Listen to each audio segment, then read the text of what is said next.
Welcome to Lola's Frugal Life Podcast. If you're on a mission to be more frugal with both your time and money, you're in the right place. In this podcast, we talk about topics that help enhance living a frugal lifestyle. The goal is to save time and money where we can so that we can use the rest on what matters most to us. We talk a lot about both time and money management so that we can waste as little as possible on both. We do this while also embracing a progress over perfection mindset. If that sounds good to you, then please stick around for the latest episode right after a few quick words from our sponsor. Isn't the point of traveling to get away from it all? To feel the best you've ever felt? Then maybe you should check out Aruba. You'll spend your time relaxing on cool, white, sandy beaches and floating in healing blue water. You'll meet locals brimming with gratitude for an island that redefines what a paradise can be. When your trip comes to an end, you won't need another vacation because you just had the vacation. That's the Aruba effect. Plan your trip at Aruba.com.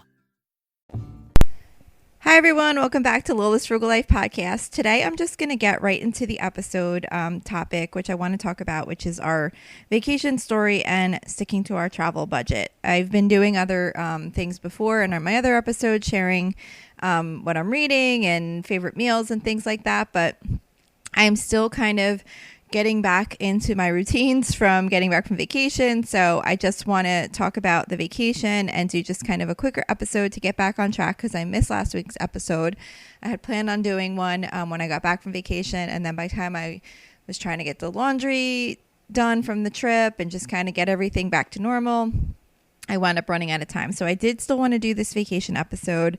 The only thing I did want to remind you though, regarding reading, I'm not going to talk about what I'm reading or anything like that right now, but I just wanted to remind you again, it feels like I literally just said this, but it's a new month again now. So if you are a Prime member and you do like to choose a free book through that Prime First Reads program, it's a new month, so you can get your book. And actually they're offering 2 free Kindle books this month. So don't forget to grab that.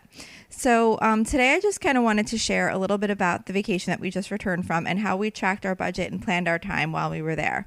So we had gone to Tennessee for the first time and stayed at Dollywood's Heartsong Resort, which I really, really loved. I definitely want to go back there again. It was pretty expensive to stay there. We had saved up for a while to be able to do that.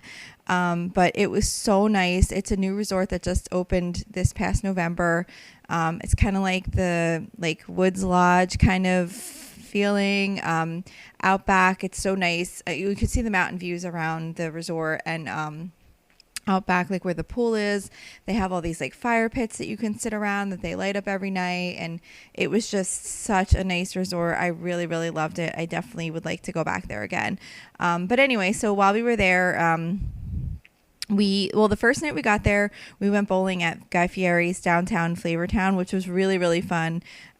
We ordered food to our table. You can reserve a lane and then you can have food delivered to your table. But just so you know, if you do go there, you can't order from the full menu. You can only get it's basically nachos, wings, and I don't remember, maybe pizza or something like that to have delivered to the table bowling. So if you wanted to eat from the full menu, you would have to make a regular separate dining reservation. But it was really nice to just go there, go bowling. It was fun. There's an arcade there, a restaurant, and the bowling. So we did that. We had food delivered to our table. We just did nachos and we got drinks and stuff. So that was really fun. And then the rest of the time while we were in Tennessee, 2 days we went to Great Smoky Mountain National Park. And then 3 days we went to Dollywood. And then we also went to this place called Anakeesa, which is a mountaintop park with mountain coasters and great views of the mountains and the town below. And my husband and daughter actually zip-lined while we were there. And then we also went to this other place to ride go-karts. So we did a ton of stuff. Dollywood was really fun to visit. And the national park was beautiful. I would definitely go back there again in the future. It's definitely one of my favorite places that we've been to so far.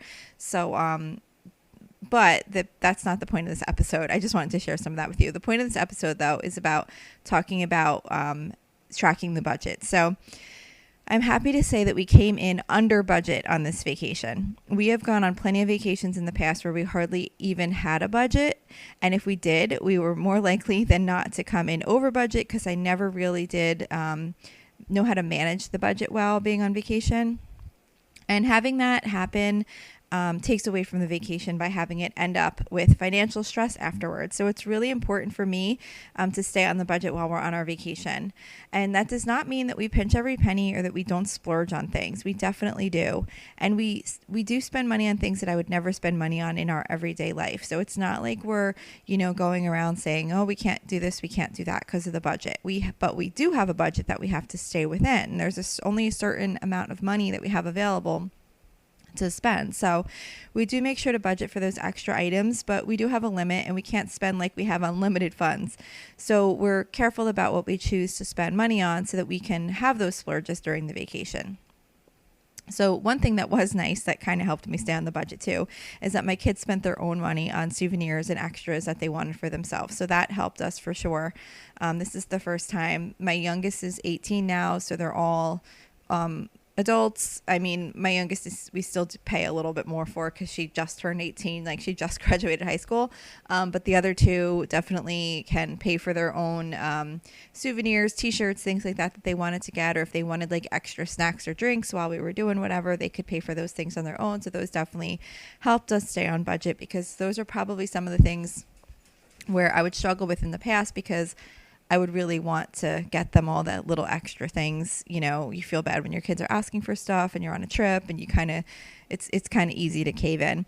But anyway, so that was nice, and that definitely helped us stay on budget. But that is not the main thing. That was just like a little extra bonus. As I had mentioned in a previous episode, I use a simple app called it's just called Budget to track our vacation spending. And I have found that what works the best for me to be able to stay on budget on our vacation is to track each expense as it occurs. So by using this app on my phone, it makes it really easy to do, because I always have my phone with me, and it literally only takes a couple of seconds to enter the amount that we spent. So for example, if we purchase drinks at a snack stand, I immediately enter the cost like while we're walking away from the stand, because it's so easy to forget about purchases, especially those small ones, and especially when you're on vacation. So by putting them in right away, they don't get forgotten, and it just really helps keep the budget accurate, so that I know where I'm at any given time, how much we've spent so far and how much we have left. So the app that I use only allows 3 categories, because I have the free version. I think if you pay for the upgraded version, you can get more categories. But for me, it works fine. I have it set up for gas, food, and miscellaneous.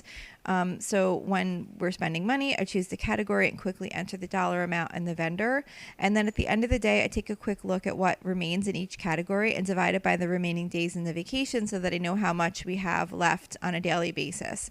If the number's on the higher side, then I can be a little bit more relaxed about splurges, meaning on the higher side, like we have more left,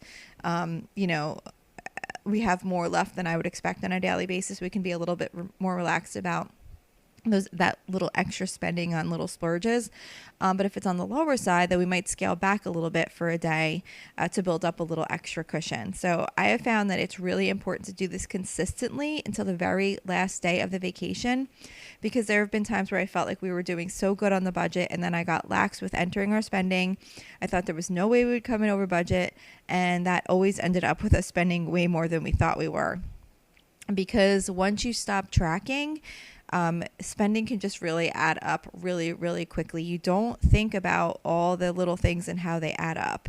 If you spend $20 5 times, that's $100. I know it doesn't seem like you would spend $20 5 times in a day without noticing, but and especially if you're doing something like a theme park or even a national park or whatever, you go in and buy like 4 drinks or 5 drinks, it could be $20 sometimes. Or you go in and you buy snacks, popcorn, that could be $20. Like you can easily spend like $20 5 times in a day and not realize that you just spent $100. So I find that tracking every single time we spend, and then checking at the end of the day all the way through to the very last day of the vacation, is really, really important to being able to stay on budget.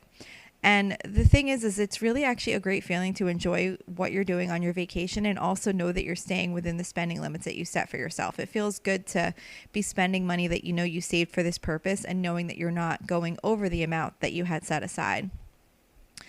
When we found that we were doing really good on a certain day, we would do something fun like order room service, or things like maybe like that we wouldn't normally do. Like room service isn't something that we would normally do, but we had a day where I think we wound up like skipping dinner because we had like a really late lunch and we weren't really hungry, so we ordered like some snack food. Like we got like some nachos, my one daughter got a hamburger, we just got like a few things from room service, and honestly the prices really weren't that bad, considering I always think room service is like ridiculous prices, but at least at Dollywood it was pretty much like restaurant prices. Like, you know, like a hamburger was maybe like $17 or something. Not that that's cheap for a hamburger, but I mean, if you go out to a restaurant, a lot of times hamburgers are like $15 to $17, $19, something like that. So the prices were fairly reasonable, similar to what they would have been for a restaurant.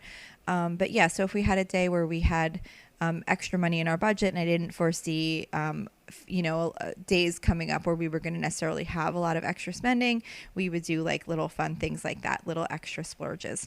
So that is how we wound up staying on budget for our vacation.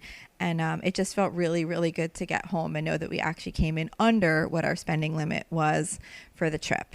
And then the other thing I just wanted to talk about really quick was how we managed our time on the trip. So I know I mentioned before, I have an app called TripIt. I really, really love the app. You can put your vacation in there. You can plan for every day. You could put restaurants you want to eat at. You can put places you want to go. It links to the website. It links to the address. So you can just go in, click it, and it'll take you right to your map program, whether you use Apple Maps or Google. I think it defaults to Google Maps, but if you like Apple Maps instead, you can change the setting so that it'll use Apple Maps or whatever other phone device you might use. I'm sure it's not only on Apple phones. I'm sure it's also available for Android. But I love having a plan for each day, even if we don't actually wind up doing it. We definitely did wind up mixing things up and not doing them exactly as we had planned, because sometimes it obviously just doesn't work out that way. But I don't like being on a trip, especially when you're paying so much money to be somewhere, and kind of sitting around trying to figure out what to do. So to me, it's really important to plan our time on the trip, whether we stick to that exactly as planned or not. It's more about having an idea of things that we want to do so that when we, have time, we can say, okay, well, this is what we plan to do.